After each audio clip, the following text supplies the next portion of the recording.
Hi friends, welcome back to jobs explain. ಸ್ನೇಹಿತರೆ, ಅರಣ್ಯ ಇಲಾಖೆಯಲ್ಲಿ ಖಾಲಿ ಇರುವ ಆನೆ ಕಾವಾಡಿಗ ಹುದ್ದೆಗಳಿಗೆ ಅರ್ಜಿಯನ್ನು ಆಹ್ವಾನಿಸಲಾಗಿದೆ. ಈ ಹುದ್ದೆಗಳಿಗೆ ಯಾವುದೇ ರೀತಿಯ ಲಿಖಿತ ಪರೀಕ್ಷೆ ಇರುವುದಿಲ್ಲ. ಸಂದರ್ಶನದ ಆಧಾರದ ಮೇಲೆ ಅಭ್ಯರ್ಥಿಗಳನ್ನು ಆಯ್ಕೆ ಮಾಡಿಕೊಳ್ಳಲಾಗುತ್ತದೆ. ಆಯ್ಕೆಯಾದಂಥ ಅಭ್ಯರ್ಥಿಗಳಿಗೆ 52,800 ರೂಪಾಯಿ ವೇತನ ಸಹ ನೀಡಲಾಗುತ್ತದೆ. ಕರ್ನಾಟಕದ ಅರಣ್ಯ ಇಲಾಖೆಯ ಹುದ್ದೆಗಳಿಗೆ ಸಂಬಂಧಿಸಿದ ಇನ್ನಷ್ಟು ಹೆಚ್ಚಿನ ಮಾಹಿತಿಯಾದ ಅರ್ಜಿ ಸಲ್ಲಿಸುವ ವಿಧಾನ, ಶೈಕ್ಷಣಿಕ ಅರ್ಹತೆ ಹಾಗೂ ಪ್ರಮುಖ ದಿನಾಂಕಗಳ ಬಗ್ಗೆ ಸಂಪೂರ್ಣವಾದ ಮಾಹಿತಿ ತಿಳಿಸಿಕೊಡುತ್ತೇನೆ. ಯಾವುದೇ ಕಾರಣಕ್ಕೂ ವಿಡಿಯೋ ಸ್ಕಿಪ್ ಮಾಡಬೇಡಿ, ಪೂರ್ತಿಯಾಗಿ ನೋಡಿ.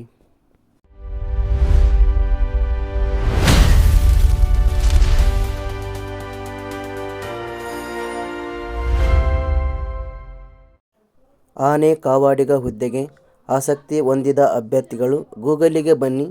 ಇಲ್ಲಿ ನೀವು ಜಾಬ್ಸ್ ಎಕ್ಸ್ಪ್ಲೇನ್ ಎಂದು ಟೈಪ್ ಮಾಡಿ. ಇಲ್ಲಿ ಕಾಣುವ ವೆಬ್ಸೈಟ್ ಕ್ಲಿಕ್ ಮಾಡಿಕೊಳ್ಳಿ. ಇಲ್ಲಿ ಆನೆ ಕಾವಾಡಿಗ ಸಂದರ್ಶನದ ಮೂಲಕ ಆಯ್ಕೆ ಎಂಬ ಆರ್ಟಿಕಲ್ ಮೇಲೆ ಕ್ಲಿಕ್ ಮಾಡಿಕೊಳ್ಳಿ. ಕೆಳಗಡೆ ಬನ್ನಿ. ನೇಮಕಾತಿ ಇಲಾಖೆ ಹೆಸರು ಕರ್ನಾಟಕ ಅರಣ್ಯ ಇಲಾಖೆ. ಈ ಒಂದು ಇಲಾಖೆಯಲ್ಲಿ ಆನೆ ಕಾವಾಡಿಗ ಹುದ್ದೆಗಳು ಖಾಲಿ ಇವೆ. ಒಟ್ಟು ಇಲ್ಲಿ 21 ಹುದ್ದೆಗಳು ಖಾಲಿ ಇವೆ. ವೇತನ ಶ್ರೇಣಿ: ಆಯ್ಕೆಯಾದಂಥ ಅಭ್ಯರ್ಥಿಗಳಿಗೆ ತಿಂಗಳಿಗೆ 29,600 ರಿಂದ 52,800 ರೂಪಾಯಿ ವೇತನ ನೀಡಲಾಗುತ್ತದೆ. ಶೈಕ್ಷಣಿಕ ವಿದ್ಯಾರ್ಹತೆ: ಇಲ್ಲಿ ಯಾವುದೇ ರೀತಿಯ ಶೈಕ್ಷಣಿಕ ಅರ್ಹತೆ ಇರುವುದಿಲ್ಲ. ಬದಲಾಗಿ ಕೆಲವೊಂದು ಅರ್ಹತೆ ಆಧಾರದ ಮೇಲೆ ನೇಮಕಾತಿ ಇರುತ್ತದೆ.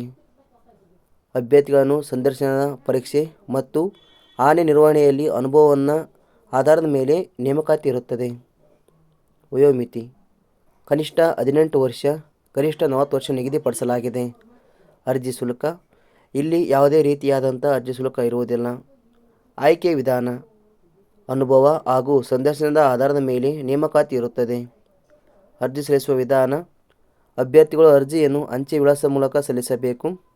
ಅಂಚೆ ವಿಳಾಸ: ಕೆನರಾ ವೃತ್ತ. ಈ ಒಂದು ಇಲಾಖೆಯ ಹುದ್ದೆಗಳಿಗೆ ಸಲ್ಲಿಸಲು ಅಭ್ಯರ್ಥಿಯು ಆನೆ ಕಾವಾಡಿಗ ಹುದ್ದೆಗೆ ಅರ್ಜಿ ಎಂದು ಲಕೋಟೆ ಮೇಲೆ ಬರೆದು ಮುಖ್ಯ ಅರಣ್ಯ ಸಂರಕ್ಷಣಾಧಿಕಾರಿಗಳು ಕಚೇರಿ, ಕೆನರಾ ವೃತ್ತ, ಶಿರಸಿ 5842. ಅಂಚೆ ವಿಳಾಸ: ಕೆನರಾ ವೃತ್ತ ಹುದ್ದೆಗಳಿಗೆ ಆಸಕ್ತಿ ಹೊಂದಿದ ಅಭ್ಯರ್ಥಿಗಳು ಲಕೋಟೆ ಮೇಲೆ ಆನೆ ಕಾವಾಡಿಗ ಎಂದು ಬರೆದು ಮುಖ್ಯ ಅರಣ್ಯ ಸಂರಕ್ಷಣಾಧಿಕಾರಿಗಳು ಕಚೇರಿ, ಕೆನರಾ ವೃತ್ತ, ಶಿರಸಿ 581402 ಈ ವಿಳಾಸಕ್ಕೆ ಅರ್ಜಿಯನ್ನು ಸಲ್ಲಿಸಬೇಕು. ಇನ್ನು ಎರಡನೇದಾಗಿ ಅರಣ್ಯ ಸಂರಕ್ಷಣಾಧಿಕಾರಿಗಳ ಕಚೇರಿ, ಕೊಡಗು ವೃತ್ತ, ಮಡಿಕೇರಿ ಅರಣ್ಯ ಭವನ. ಮೂರನೇದಾಗಿ ಮುಖ್ಯ ಅರಣ್ಯ ಸಂರಕ್ಷಣಾಧಿಕಾರಿಗಳು ಶಿವಮೊಗ್ಗ ವೃತ್ತ, ಶಿವಮೊಗ್ಗ ಕಚೇರಿ. ಪ್ರಮುಖ ದಿನಾಂಕಗಳು: ಅರ್ಜಿ ಸಲ್ಲಿಕೆ ಆರಂಭದ ದಿನಾಂಕ 5/8/2026 ಆಗಿದೆ. ಅಂದರೆ ಆಗಸ್ಟ್ ತಿಂಗಳ ನಂತರ ನೀವು ಅರ್ಜಿಯನ್ನು ಸಲ್ಲಿಸಲು ಅನುಮತಿ ಇರುತ್ತದೆ. ಕೊನೆ ದಿನಾಂಕ 3/9/2026. ಹೆಚ್ಚಿನ ಮಾಹಿತಿ ಪಡೆಯಲು ಇಲ್ಲಿ ಇರುವಂಥ ನೋಟಿಫಿಕೇಶನ್ ಲಿಂಕ್ ಮೇಲೆ ಕ್ಲಿಕ್ ಮಾಡಿಕೊಳ್ಳಿ. ನಿಮಗೆ ಸಂಬಂಧಿಸಿದ ಮಾಹಿತಿಯನ್ನು ಇಲ್ಲಿ ನೀಡಲಾಗಿದೆ. ಆಸಕ್ತಿ ಹೊಂದಿದ ಅಭ್ಯರ್ಥಿಗಳು ಇದನ್ನು ನೀವು ಸ್ಪಷ್ಟವಾಗಿ ಓದಿ ಅರ್ಜಿಯನ್ನು ಸಲ್ಲಿಸಿ. ಧನ್ಯವಾದಗಳು.